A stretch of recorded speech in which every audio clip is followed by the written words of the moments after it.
Hi, I'm Jim Fanjoy. And I'm Bill Peak. And we're both on the board of directors of the Manzanita Farmers Market. And that's located in Manzanita, Oregon, on the Oregon coast. We went solar with our farmers market for several reasons. The main reason is because we believe in sustainability and the environmental cause, and we're trying to make a difference globally by adopting solar technologies, but also being a place where people can see those technologies put to work in a practical fashion, and maybe it'll inspire other people to think about solar technologies too. And it cost a whole lot less money. I was going to say that. That's totally the other one.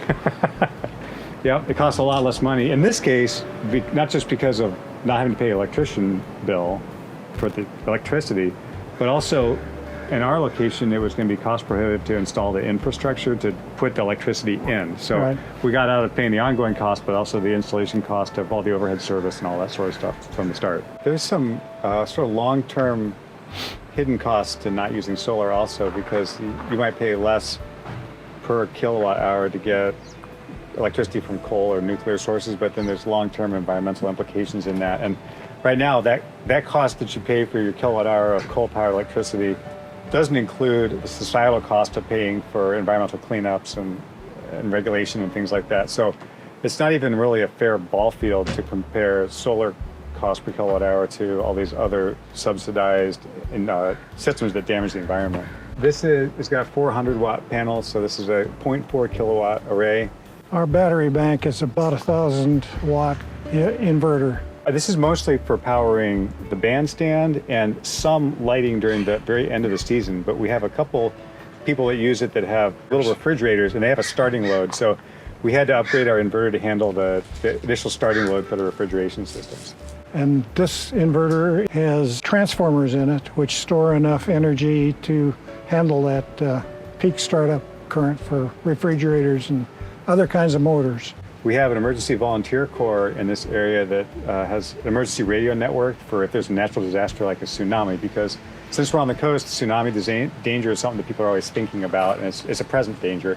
So the volunteer corps has a large bank of radios, and we have a recharging setup in there so that during a natural disaster, if the entire power grid's down, we can repurpose this solar system to use for radio communications and if we have a natural disaster. That's right. Plug is right up under the eaves for the radios. We did a lot of homework beforehand also, because we're a nonprofit, so the accounting's done fairly carefully, and we're all volunteers, and we have various technical skills. I'm an architect and he's an engineer, so we sort of looked at what needed to get done. We were very methodical about how we planned it out, so like Bill said, we didn't have a lot of surprises, which was nice. He lives in a solar house. Yeah, so I experienced that a little bit before too. Right. Bill, like I said, he's an electrical engineer kind of guy, and he hooked all that up. It's all very nicely organized, and he laid it out really carefully in a way that you can clearly see what all the components are and how they interact. If Bill's the only person who's ever going to work on it, he wouldn't need to do that. But because the market's run by a community of people, and there's different volunteers that may have to get in and out of there, or someday Bill might retire and get off the board or whatever, the system's designed so that it's less complicated for an outsider to come in and look at it and try to figure out how to troubleshoot it if something should go wrong in the future. And it's a testament to good organization. I am super impressed by it. It's lower cost.